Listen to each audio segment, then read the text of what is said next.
안녕하세요. 반갑습니다. 이재신의 상한가릴리입니다. 상한가릴리 유튜브 채널에서는 시장에 100%는 존재하지 않아도 높은 확률의 종목들은 항상 존재한다는 설명을 드리고 있습니다. 제가 오늘 준비한 주에는 천조, 원전 수출, 대폭락이 왔을 때 이 주식 쓸어 담으면 틀림없이 부자 됩니다라는 주로 오늘의 영상을 준비했습니다.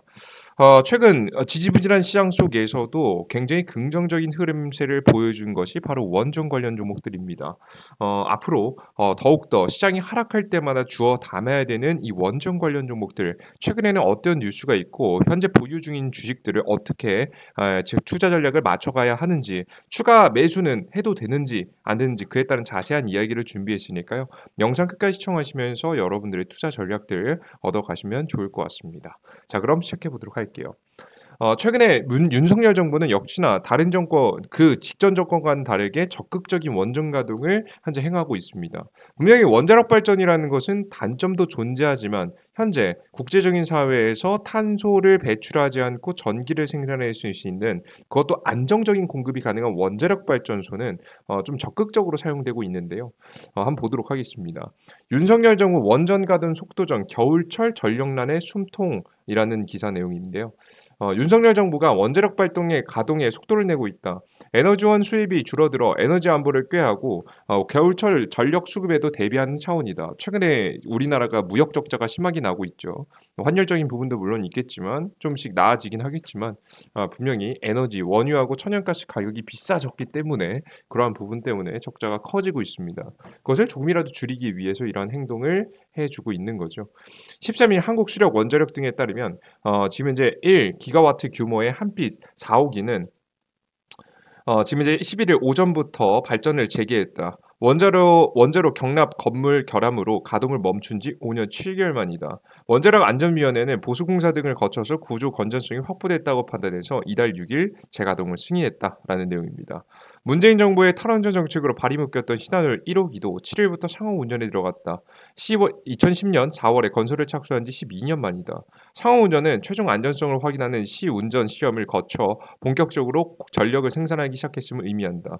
신한울 1호기의 발전 용량은 1.4기가와트이다. 라는 내용입니다. 애초에 신한울 1호기의 상업 운전 시험은 17년 4월이었다. 하지만 경주 지진에 따른 부지 안전성 평가, 기자재 품질 강화 등을 이유로 일정이 지연돼서 2020년도 4월 공사가 끝났다. 이후에도 정부가 안정성 강화 등을 요구하면서 가동 일정이 지연됐고 지난해 7월에 겨우 조건부 시운전을 허가받았다. 라는 내용이죠. 네, 두 개의 원자력 발전소가 가동되기 시작했는데요.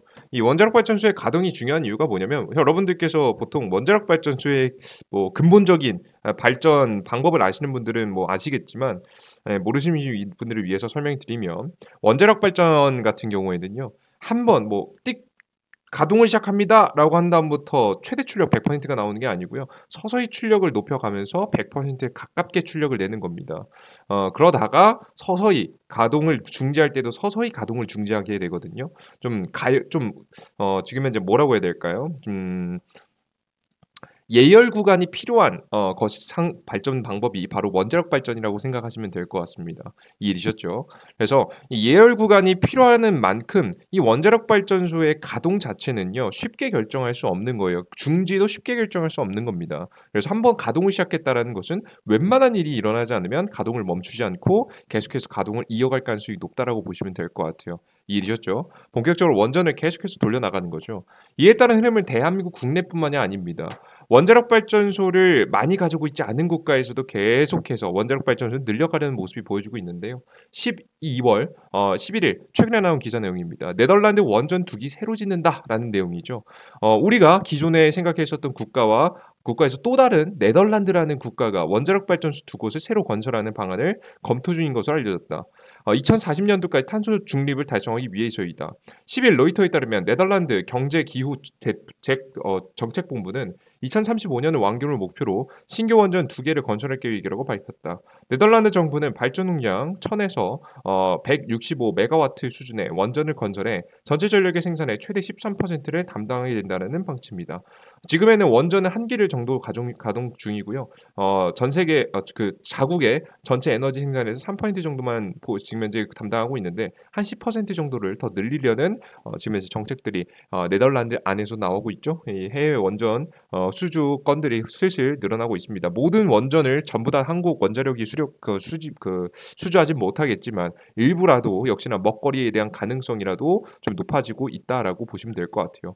지금 현재 해외 원전을 전부 다 합해보면 뭐 1000조 가량이라고 하지만 일단 500조 가량의 절반은 한 중국 500조 가량 좀 넘는 자금들이 600조, 500조 가량이 중국 거니까 나머지 한 400조, 500조 왔다 갔다 하는 시장들 중에서 한국이 좀 개입할 수 있을 만한 시장이 조금씩 더 늘어나고 있다라고 생각을 하시면 될 것 같아요. 이 와중에 좀 긍정적인 이야기도 나왔죠. 우리나라가 지금은 큰 원전 좀 대형 원전들을 위주로 수출을 하고 있습니다. 다만 우리나라의 강점은 여기 있지 않거든요.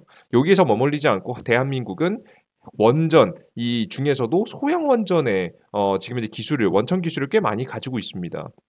왜 이렇게 소형 원전이 주목을 받느냐? 뭐 중요할 것 같은데요. 일단 오늘 이 기사 때문에 주가가 움직였었죠. 630조 시장 수주 파트너 한미 소형 원전 동맹이라는 기사 내용입니다. 두산 에너빌리티 그리고 DL ENC 등 국내 기업이 컨소시엄을 구성해서 3대 소형 원전 기업인 엑스에너지에 1억 3천만 달러를 투자해서 지분율 약 5% 정도를 지금 현재 투자하기로 12일 파악됐다. 원전 설계에 강한 미국과 시공 제작 능력이 우수한 한국이 손잡은 한미 원전 동맹이 속도를 내고 있다라는 내용이죠. 뭐 지금 현재 뉴스케일 파워, 테라 파워 뭐 다양한 기업들에게 우리나라 기업들이 투자하고 있는 모습을 보실 수가 있습니다. 이번 투자는 국내 사모펀드 운용사 웨일 인베스트먼트가 펀드를 조성하고 여기에 두산 에너빌리티, DL ENC 등이 전략적 투자로 한국수출앱은행 등이 재무적 투자자로 참여하는 구조이다. 지금 현재 SI와 FI 투자 비중은 각각 30%, 70% 수준으로 알려졌다. 엑스에너지는 지난 1분기 미국 시장 상장을 준비하고 있다. 두산 에너빌리티는 주기적 제작, DL ENC는 엑스에너지의 SMR 설계 조달, 시공 등을 맡을 가능성이 큰 것으로 알려졌다라는 내용이죠. 뭐 협력사가 되겠다라고 보시면 될 것 같습니다. 이게 적극적으로 해외 원전 관련된 기업들과 함께 지금 현재 만들어가는 모습들이 보여지고 있다라는 것 여러분에게 확인하시면 될 것 같고요. 이렇게 되면은 나중에 미국하고 한국 두 국가가 협업을 해서 원전 수출할 만한 가능성이 높아지는 거죠. 특히나 소형 원전에 대해서 여러분에게 주목하실 필요가 있는 건 뭐냐면 이 소형 원전은 단순하게 원전을 작고 안전하게 만든다 해서 끝내는 분들이 굉장히 많은데요. 안전한 원전을 만드는 거 맞습니다. 다만 여러분들 이 원전을 어디다 사용할지가 가장 중요해요. 어디에 사용할 것 같느냐? 결국에는 최종적으로는 우주 산업에 투자를 할지 않을까라는 생각을 좀 합니다. 우주에 실려서 다 나가지 않을까라는 생각을 해요. 결국 화성이라든가 아니면 지구와 굉장히 비슷한 표면을 가지고 있는 지금 현재 지역이 발견이 되면 결국 인류가 나가게 될 거 아니겠습니까? 그죠? 인류가 나갔을 때 결국에는 전기라는 것을 사용하기 위해서는 전기를 생산해낼 수 있을 만한 발전소를 자체적으로 갖춰야 되는데요. 결국 전기는 저장할 수 있고 뭐 가지고 있는데 한계가 있습니다. 방전이라는 게 되기 때문에 실시간으로 생산해주는 방법이 필요한데요. 그래서 태양광과 함께 태양은 근데 항상 떠 있지는 않으니까요. 자전도 하고 공전도 하기 때문에 태양이 떠 있는 시간에 한계가 있기 때문에 태양이 떠 있지 않는 시간에 맞춰서 이런 소형 원전 지금 현재 이런 것들을 가지고 나가서 우주 산업에서 전기를 생산하는 방법으로서 사용하고 있지 않을까 싶어요. 이 소형 원전 같은 경우는 가장 처음에는 기후가 척박한 지역에서 먼저 사용될 것 같고요. 지구 안에서도 뭐 북극이라든가 남극 같은 데서 주로 많이 사용되겠죠.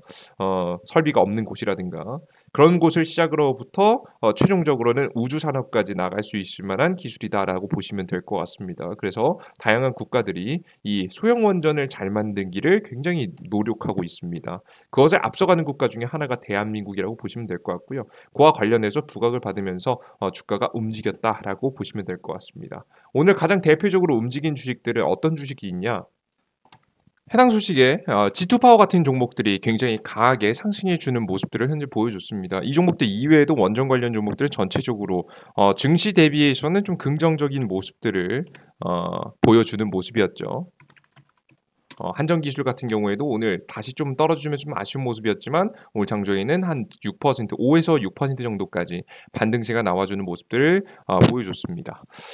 이런 현재 상황에서 우리가 원전 관련된 섹터 과연 이거 이대로 가다가는 좀 불안한데 그러니까 원전 수주 다들 원전을 원하는 거 알겠고 원전 늘려가는 거 알겠고 우리나라도 원전 수주 가능성은 높겠고 다 알겠는데 정말 대한민국이 경쟁력이 있을까에 대한 의문을 좀 가지고 계신 분들도 꽤 있습니다.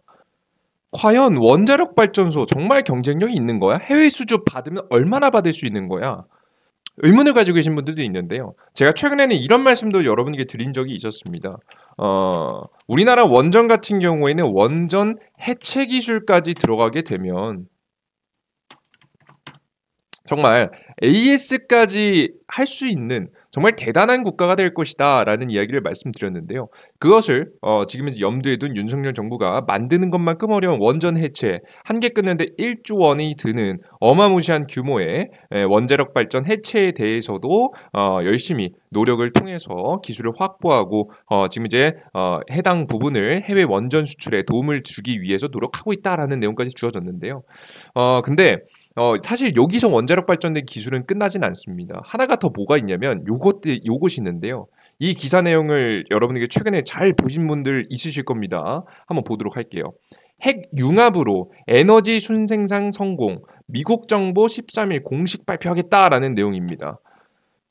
미국 정부가 핵융합 기술과 관련해서 중요한 과학적 돌파구를 현지 시간 13일 발표할 예정이라고 미국과 영국 등 주요 언론 매체들은 정했습니다. 미국 워싱턴 포스트는 이날 발표가 과학자들이 순에너지를 생산하는 핵융합 반응을 일으키는 데 처음으로 성공했다는 내용일 것이라고 추측했습니다. 즉, 핵융합 반응을 일으키기 위해 투입한 에너지보다 더 큰 에너지의 핵융합 반응을 만드는 데 성공했다는 것입니다. 그러면서 이번 발표될 연구 결과가 핵융합에 의한 전력 생산의 획기적인 돌파구가 될 것이라는 설명을 했습니다.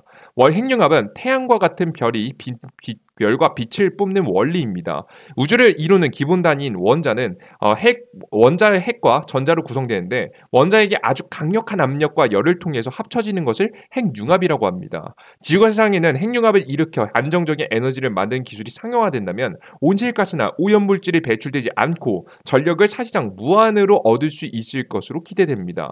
이런 목표를 위해서 1950년도 때부터 미국을 포함한 세계 여러 나라의 천문학적 연구위를 투입하고 있습니다. 라는 내용이죠. 일단 여러분들께서 핵융합 상용화를 위해서는 열심히 이런 저런 게 필요하다라는 내용이 나와주고 있는데요. 가장 중요한 건 이거예요. 이게 왜 원자력 발전된 이야기는 뜬금없이 핵융합이냐라고 하는데요. 핵융합 기술하고요. 지금 우리나라가 지금 현재 진행하고 있는 핵 원자력 발전소는요. 핵 분열입니다. 핵융합과 핵 분열. 딱 보시다시피 반대의 성격을 들고 있는 부분이겠죠. 삼중수소와 중수소가 합쳐져서 나오는 게 바로 열 에너지 그리고 중성자와 헬륨까지 같이 나오게 되는데요. 이게 바로 핵융합입니다. 근데 여기서 결국에는 핵융합을 위해서는 중수소와 삼중수소가 필요한데 중수소는 구하기 쉬워요. 그렇게 어렵진 않습니다. 근데 삼중수소가 구하기 어렵습니다. 근데 이 삼중수소가 도대체 어디서 나오느냐? 바로 삼중수소가 원자력 발전에서 나온다라고 보시면 될 것 같아요. 삼중수소 미래 먹거리 될까? 지난해 1월 월성원전 3호기 지하수 배수로 맨홀에 고인 삼중수소가 1리터당 71만 지금 현재 3,100크럴에 검출됐다는 한국수력 원자력의 보고서가 공개됐다라는 내용입니다. 원자력 발전에서 나온다라고 보시면 될 것 같은데요. 이런 물질들이 나오자 사실 이 물질은 무슨 물질이냐면 방사능 물질이거든요. 물론 다른 것들에 비해서는 조금 안정성이 그렇게 위험한 부분은 아니다라고 하지만 사실상 사람의 직접적인 문제를 가했을 때는 분명히 질병을 일으킬 수 있는 부분이기 때문에 사실 이런 것들을 거르기 위해서 우리 대한민국 같은 경우에는 삼중수소를 거르는 기술을 만들게 됩니다. 즉 삼중수소 제거 설비라고 보시면 될 것 같아요. 예, 보시면 한수원은 월성원전 내 삼중수소 제거 설비에서 확보한 삼중수소 보이시죠? 제거 설비를 설치하고 삼중수소를 수거한 겁니다. 그런데 이 삼중수소가 지금 현재 가치가 어떻게 되고 있어요? 1g당 3,500만 원이라고 하죠. 왜? 결국에는 이 삼중수소가 어디에 사용돼 다양한 곳에 사용될 수 있겠지만 특히나 결국에는 핵융합 기술 지금 미국이 완성시켜가고 있다라고 하는 가능성을 조금씩 계속해서 인류가 만들어가고 있는 최종적으로 인류가 발전의 최종 끝자락에서 목표로 하고 있는 그러니까 인공태양 기술의 가장 기본적인 지금 현재 원료가 삼중수소이기 때문에 삼중수소와 관련된 기술을 가지고 있는 대한민국 입장에서 굉장히 긍정적인 뉴스다라고 보실 수 있겠죠. 그죠? 삼중수소 제거 설비는요, 지금 현재 가장 최초로는 캐나다가 있고요. 그에 이어서 두 번째로, 아시아 지역에선 최초로 대한민국이 가지고 있는 기술입니다. 그러다 보니까 우리나라가 이것이 원전 수출 기술로서도 어필할 수 있는 부분이겠죠? 자연스럽게 원자력 발전을 현재 만드는 국가들은요, 현재 자리에 머무르지 않고 결국에는 각 국가들은 이 인공태양 핵융합까지 만들어가는 기술을 분명히 개발을 하기 위해서 노력을 해야 됩니다. 원자력 발전뿐만 아니라 다음 스텝을 넘보게 되는 건데요. 꼭 다음 스텝을 넘어가지 않더라도 다른 국가들에도 판매할 수 있을 만큼 만한 게 바로 삼중수소이기 때문에 삼중수소 제거 설비를 각 원자력 발전소에다 다들 달아놓고 싶어 하겠죠. 그래서 여러분들께서 지금 현재 구조로 봤을 때 대한민국의 원전 수출을 일어나게 되면은 앞서 보신 바와 같이 원전에 죄송합니다. 제가 그 코로나에 걸려가지고 죄송합니다. 목소리가 갑자기 이상했죠. 예, 일단 원전 해체도 할 수 있고 원전을 지을 수도 있고 원전 해체 AS도 할 수 있고 원전을 짓는 데에다가 삼중수소를 걸을 수 있고 추출해낼 수 있는 삼중수소 제거 설비까지 가지고 있으면서 이것을 설치해 줄 수 있을 만한 기술력을 가지고 있는 국가가 전 세계적으로 몇이나 될까요? 그것도 그렇게 비싸지 않게 가성비 좋게 만들 수 있는 국가가 대한민국이기 때문에 사실상 원전 수출에 대한 부분에 굉장히 긍정적인 신호가 될 수 있겠다라고 보시면 될 것 같습니다. 서서히 시간이 지나면 지날수록 좀 더 완성되는 느낌이 없지 않아 있습니다. 그래서 이제 곧 2024년도부터 2023년도를 거쳐서 2024년도부터 원자력 발전소를 누가 수주할 것인지가 결정이 나게 되는데요. 한국 윤석열 정부가 준비하고 있는 이번 원전 수출만큼은 정말 기대되는 수준이다. 그러니까 이게 그냥 입 바른 소리로 그냥 우리나라가 했으면 좋겠다라는 마음에 뭐 그런 게 아니라 정말 할 가능성이 높아 보여서 정말 원전 업계도 정말 중요한 시기인 걸 알고 정말 제대로 된 기대를 하고 있다. 현실 높은 가능성이 높기 때문에 여러분들께서도 관련된 주식들은 지금 모아가야지 주가가 큰 파동이 나왔을 때 여러분들께 수익 볼 수 있지 않을까 생각합니다. 그래서 저는 이번에 나오고 있는 주식시장 하락시장에 눌림목이 나오고 있는 현재 시장에 쓸어 담아야 될 만한 주식이 바로 원전 관련 종목이라 보시면 될 것 같고요. 이런 원전 관련된 종목들 반드시 여러분들 종목 쪽에 지금 현재 편입 종목 쪽에 넣어놔야겠죠. 가장 대표적인 종목으로는 두산 에너빌리티 이런 종목들이 있고요. 이 종목이 이제 SMR 그 작은 소형 원전과 관련된 기술을 가지고 있는 기업이니까요. 이런 기업 괜찮을 것 같고요. 오늘 주가가 가장 대장적으로 움직였던 G2파워 요 종목 여러분들께서 잘 보시면 될 것 같고요. 이 종목 이외에도 다양한 원전 관련 종목들을 들고 계신 분들은 기대하시면서 매집해 나가셔도 전혀 문제없겠다라는 말씀까지 여러분들께 전달해 드려보도록 하겠습니다. 나는 이런 투자를 혼자 하는 게 좀 어렵다. 난 종목들 그냥 마냥 모아가려고 하면 도대체 얼마에 어떻게 사야 돼요? 그 타이밍을 모르겠어요 라고 말씀하시는 분들을 위해서 제가 도움을 드리고 있는 관련된 어플리케이션이 있는데요. 무료 어플리케이션이고요. 무료 이재진의 상한가 랠리라는 어플리케이션이고요. 해당 어플리케이션에서 제가 무료 급등 추천주, 무료 아침 시황, 그리고 무료 테마주 정리 자료, 무료 테마주 정리 자료를 여러분들께 드리고 있습니다. 이번에 제가 따로 여러분들께 이런 자료는 보통 만들어지지는 않는데 보통 이 어플리케이션에 제가 원전 관련 종목들을 언제 어떤 타이밍에 투자할지 자세한 브리핑을 여러분들께 타이밍이 되었을 때 지금 담아야 된다라고 생각이 될 때 여러분들께 시황글을 통해서 전달해 드리도록 할 테니까요. 그 전까지 다른 테마들 움직임 보면서 투자 이어가시고 지금 제가 원전 관련 종목 사세요 라고 말씀드리면 그때부터 더욱더 적극적으로 모아가시면 더욱더 좋은 결과의 수익들을 낼 수 있을 거라고 생각합니다. 해당 무료 어플리케이션은 어디서 받을 수 있느냐? 구글 플레이스토어 앱스토어에서 받을 수 있는데요. 구글 플레이스토어 앱스토어는 삼성 지금 이제 삼성전자 핸드폰 사용하시는 분들은 삼성 핸드폰은 여기서 이재진이라고 검색하시면 됩니다. 우측 상단에 돋보기 버튼 누르고 이재진이라고 검색하시면 제 어플리케이션 나오니까요. 무료 어플리케이션 무료 다운로드 버튼 누르시고 설치 버튼 누르시면 되고요. 앱스토어도 마찬가지입니다. 똑같이 애플 아이폰 사용하시는 분들은 똑같이 이재진이라고 검색하신 다음에 무료 다운로드 버튼 누르고 접속하시면 됩니다. 접속하시고 나시면 이런 화면이 나오는데요. 무료 급등 추천주, 무료 장전 시황, 무료 급등 극주 포착 자료입니다. 무료 회원가입하시고 급등천주 장정시황 그리고 등주 포착 자료를 매일매일 제가 업데이트된 내용을 매일매일 새로운 자료를 올려드리니까요. 여러분께 주식시장의 흐름을 읽고 다음 급등 종목들을 준비하실 분들 여러분께 이곳저곳에 기웃기웃 거리시면서 주식시장에 대한 흐름을 읽으시기보다는 이 한 곳에 모든 것들 시황 추천주 자료집들 싹 다 모아놨으니까요. 해당 자료집만 보셔도 충분히 주식 투자하는데 문제가 없으실 거라고 생각합니다. 이해되셨죠? 그래 좋습니다. 오늘 영상은 여기서 마무리해 보도록 하겠고요. 저는 오늘 영상이 좀이라도 마음에 드신 분들은 구독 버튼에 다음 버튼을 눌러주신 거 잊지 마시고요. 전 다음 영상에 여러분들 좀 더 유익한 내용과 함께 여러분들을 찾아뵙도록 하겠습니다. 모두 감사하고요. 다음에도 새로운 뉴스 내용과 함께 여러분께 업데이트된 관련된 내용을 또다시 준비해서 찾아오겠습니다. 저는 그럼 내일 다시 뵙겠습니다. 모두 감사합니다. 땡큐.